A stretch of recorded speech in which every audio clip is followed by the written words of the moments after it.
حضرت علی کی جب حکومت آئی ہے، حضرت علی کے لیے بڑا آسان کام تھا، بیٹھ جاتے بس اللہ اللہ کرتے اور سرکار پر درود پڑھتے رہتے، لیکن کیسا ہوا؟ نہیں ہوا۔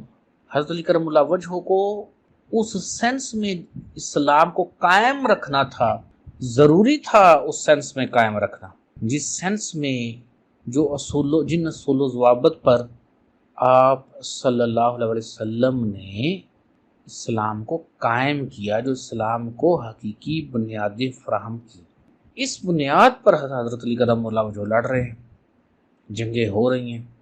اور اسی طرح جب حضرت امام حسین کو لگا کہ جو میرے نانا کا حقیقی اسلام تھا اور جو حقیقی اسلام ہے اس بنیاد پر یزید اسلام کو قائم نہیں رکھ رہا، پرابلم ہے، تو آپ دیکھ رہے ہیں کہ مکہ اور مدینہ دونوں ہی حضرت امام حسین علیہ السلام چھوڑتے ہیں، اور اس کی بنیاد رکھنے کے لیے، اس اسلام کی حقیقی بنیاد رکھنے کے لیے جو حقیقی اسلام ہے، مارکا ہوتا ہے، لیکن 72 تن اپنی جان دے دیتے ہیں، قربان ہو جاتے ہیں، لیکن اس غلط نظام کو نہیں مانتے، آگے ورک ہوتا ہے۔ تو آپ دیکھ رہے ہیں کہ اگر سرکار چاہتے تو اللہ اللہ ان کے لیے کرنا بڑا آسان تھا، غار راہ میں کرتے رہتے، اپنے گھر بیٹھ کے کرتے رہتے، کوئی بھی ان کو کچھ نہ کہتا، اور اگر صرف درود شریف ہی پڑھانا تھا تو اپنے پر گھر میں پڑھوا لیتے، کوئی ایشو نہیں بننا تھا۔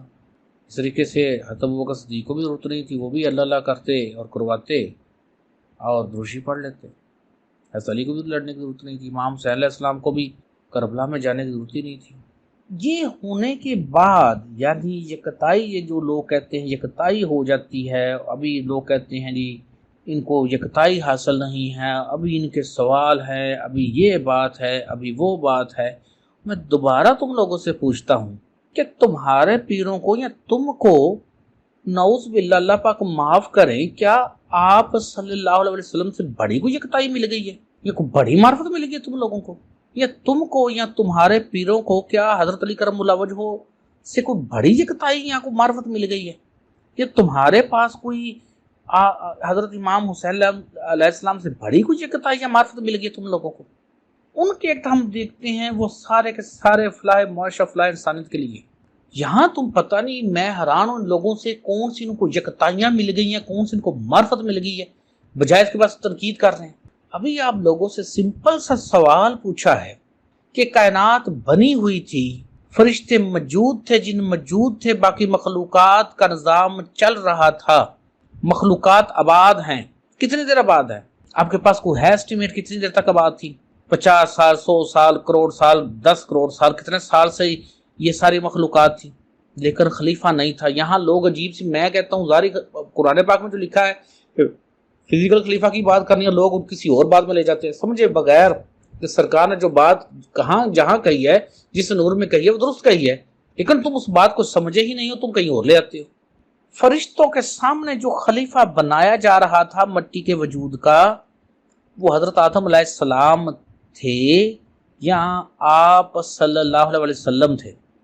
یہ بتاؤ، صرف اتنی بات بتاؤ۔ ابھی تم کہیں کی بات کہیں لگا دیتے ہو، اور تمہیں تمہارے مرشدوں نے، تمہارے عقلوں نے، ذنی خیالات نے، سنی سنائی باتوں نے وہیں پہ رکھا ہے۔ تم قرآن پاک پڑھتے ہی نہیں ہو، سارا ترجمے کے ساتھ تم پڑھتے ہی نہیں ہو، وہاں بھی اگر کوئی بیٹھ گیا ہے وہ الگ سی تشریح کر کے بیٹھ گیا ہے۔ پتہ لگ رہا ہے کہ آدم علیہ السلام کو پہلا ظاہری خلیفہ بنایا گیا۔ سوال تم لوگوں سے یہ پوچھا گیا ہے کہ خلیفہ پہلے نہیں ہے، جن فرشتے آباد ہو جاتے ہیں، کائنات ورک کر رہی ہے لیکن ابھی خلیفہ نہیں ہے، تو بعد میں خلیفہ کی کائنات میں تخلیق میں کیا ضرورت پیش آئی؟ اب تم اس سمجھنے کے بجائے، یہ تمہاری سمجھ میں ہے ہی نہیں، تم اپنی اٹکل سے جیب جیب سے جواب دے رہے ہو۔ پہلی بات تم یہ کہتے ہو جی ان کو یکتائی حاصل، ان کا سوال ہی سوال ہے، تم کو یکتائی حاصل ہے۔ تم یہ بھی سمپل تم سے پوچھوں 2 × 2 تم فٹافٹ بتاؤ گے 4، یہاں تم اپنی یکتائی بھول جاؤ گے، تم اپنی معرفت بھول جاؤ گے۔ اب تمہیں فوراً سمجھ آ رہی ہے کہ اس کا جواب میں نے دے دینا 4، کیونکہ تمہیں جواب آتا ہے۔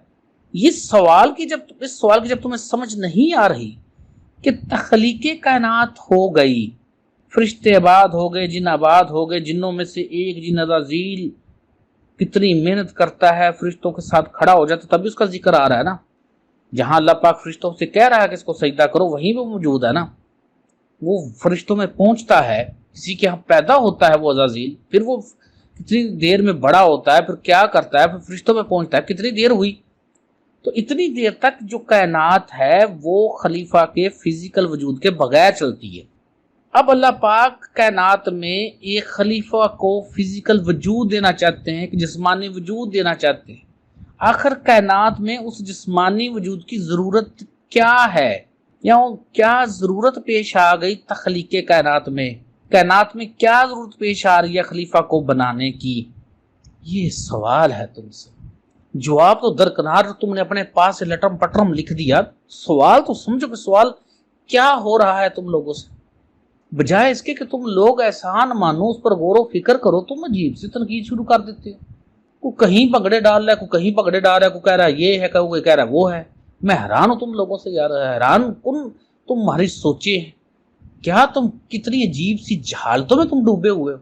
और यहाँ कुछ लोग तनकीद करते हैं जी बड़े सख्त लफाज हैं, हमसे सख्त लफाज अल्लाह पाक ने इस्तेमाल किए हुए कुरान पाक में, ये कहकर तब्बत यदा बिलाह व तब, टूट जाए बुलाव के हाथ। समझो सवाल, अब दोबारा रिपीट कर रहा हूँ सवाल को, कि कायनात तख्लीक हो गई, कायनात में जिन फरिश्ते बाकी मखलूकात आबाद हैं, उन जिन्नों में से एक जिन अज़ाज़ील इतनी मेहनत करता है, इतनी बात करता है, फरिश्तों के साथ चला जाता है, अभी कोई खलीफा नहीं बनता। अल्लाह पाक अब ऐलान कर रहे हैं इन्नी जाइलुन फिल अर्ज़ि खलीफा, अब अर्ज पर मैं अपना खलीफा बना लगा हूँ। जब ये अर्ज की बात आती है तुम लोग फौरन समझते हो जहाँ तुम्हारी दुनिया इसकी बात, हालांकि ये बात ही नहीं है। अर्ज तो 7 अर्ज हैं अल्लाह पाक ने कहे। अभी तो तुमको लोगों यही सोचना चाहिए कि वो 7 अर्जों में से किस अर्ज पर अल्लाह पाक खलीफा बना रहे थे, या किस अर्ज पर खलीफा बनाया जा रहा है। फरिश्तों की बात होती है, जन्नत में भेजे थे, यहाँ लोगों को लगता है कि जन्नत कहीं हवा में मोहल्लक है। वो जन्नत में जो दरख्त उगने हैं, जन्नत में जो फल लगने हैं, वो जमीन ही होगी, अच्छी जमीन होगी, डेफिनेटली बात है, तो तभी वहां पे होगी ना जन्नत जहां पर रहेंगे। अब खला में तो घूमते नहीं थकेंगे आप लोग, कभी सुनी नहीं ना बातें, समझी नहीं है, तो इसलिए इनको प्रॉब्लम आता है आप लोगों को। लेकिन जो समझा रहा है बात, उसकी बात समझने की बजाय तनकीद, अजीब अजीब से खताबात, अजीब अजीब सी बातें। हैरान हूं मैं तुम लोगों की सोचों पर। तो खैर दोबारा सवाल को रिपीट कर रहा हूं। अल्लाह पाक ने कायनात बना दी, कायनात में फरिश्ते आबाद हो गए, जिन आबाद हो गए, मखलूकात आबाद हो गई। अभी एक लांग अरसा ये मखलूकात रहती हैं, जिन्नों में से एक जिन अज़ाज़ील क्वालिटी पाता है, फरिश्तों के साथ हो जाता है, फिर अल्लाह पाक ऐलान करते हैं खलीफा बनाने का। अब अगर उस खलीफा को मार्फत देनी थी तो खलीफा ज़रूरी तो नहीं है। यहाँ कितने बंदों ने लिखा, याबुदून का लफ्ज़ ले आए कि वहाँ पे जिन भी लिखे अल्लाह ने, इंसान भी लिखा है, तो जिन्नों को तो फिर मार्फत नहीं मिलती। और अगर जिन्नों को खलीफा बने बगैर मार्फत मिल रही थी तो फिर खलीफा बनाने की ज़रूरत ही नहीं है। एक अलग क्वालिटी देने की ज़रूरत क्या है, कोई भी मखलूक बन जाती, उसको एक खलीफा का ही क्यों मुकाम दिया जा रहा है, क्यों खलीफा का मुकाम दिया जा रहा है। उसको ठीक करने के बाद उसको मैं नफ़क़्तु फ़ीह मिन रूही हुई, खलीफा बना। क्वेश्चन ये है कि कायनात में खलीफा की ज़रूरत क्यों थी, ये सवाल था आप लोगों से। तो मेरे ख्याल में तो अभी तक भी कितने लोग इस सवाल को समझे ही नहीं है, और फौरन हमें यकताई होगी। अच्छा भाई तुम लोग को यकताई हासिल हो गई, मान लिया मैंने यकताई हासिल हो गई, तुम्हें मार्फत भी सारी मिल गई, तुम्हारे मुर्शदों को भी यकताई होगी, तुम्हारे मुर्शदों को भी सारी मार्फत मिल गई, ठीक है मान लेते हैं, आर्गूमेंट के लिए मान लेते हैं। तो सरकार को यकताई के बाद फलाह माशा फलाह क्या किया तुमने, नहीं नमूनकर क्या है तुम्हारा। ये जो पिछले दिनों में जिस बच्चे को डोर ने काट दिया है, बच्चे की नागहानी मौत हो गई है, इसको रोकने के लिए तुमने यकताई से अपनी मार्फत से क्या इक़दाम किए। अगर तुम ये कहो कि यकताई और मार्फत में ऐसे अमाल नहीं हैं, तो फिर सरकार सल्लल्लाहु अलैहि वसल्लम ने, हज़रत अबू बकर सिद्दीक़ ने, हज़रत अली करमुल्लाह वजह ने, हज़रत इमाम हुसैन ने ऐसे एक्ट क्यों किए। तुम्हें तो उनको फॉलो करना है, अपनी तुमने को अटकल से बात करनी है, तुमने को अपनी कल लेकर आ जानी है, ये बताएं मुझे। और सरकार को ही फॉलो करना है ना, हज़रत अबू बकर सिद्दीक़ को ही फॉलो करना है ना, हज़रत अली करमुल्लाह वजह को ही फॉलो करना है ना, हज़रत इमाम हुसैन अलैहिस्सलाम को ही फॉलो करना है ना। पैरवी तो नहीं की करनी है ना, किसी और की तो पैरवी कर लेना लेनी तुमने। वो एक्ट कर रहे हैं फलाह माशा फलाह इंसानियत के लिए, तुम्हारे क्या एक्ट है। और कुरान पाक ने वाज़ह लिखा है तुम एक जमात होनी चाहिए जो नेकी का हुक्म दे और बुराई से रोके। बुराई से रोकना है, तुमने करप्शन को रोकने के लिए तुम्हारी जमात ने क्या इक़दाम किए। تمہاری جماعت نے جو ملک میں مہنگائی ہے اس کو ختم کرنے کے لیے کیا اقدامات کیے؟ تمہاری جماعت نے ملک میں جو ذخیرہ اندوزی ہے اس کو ختم کرنے کے لیے کیا اقدامات کیے؟ نظام حکومت میں اگر کوئی خامیاں ہیں ان کو درست کرنے کے لیے تم نے کیا اقدامات کیے؟ یہ ہے نا نہیں المنکر۔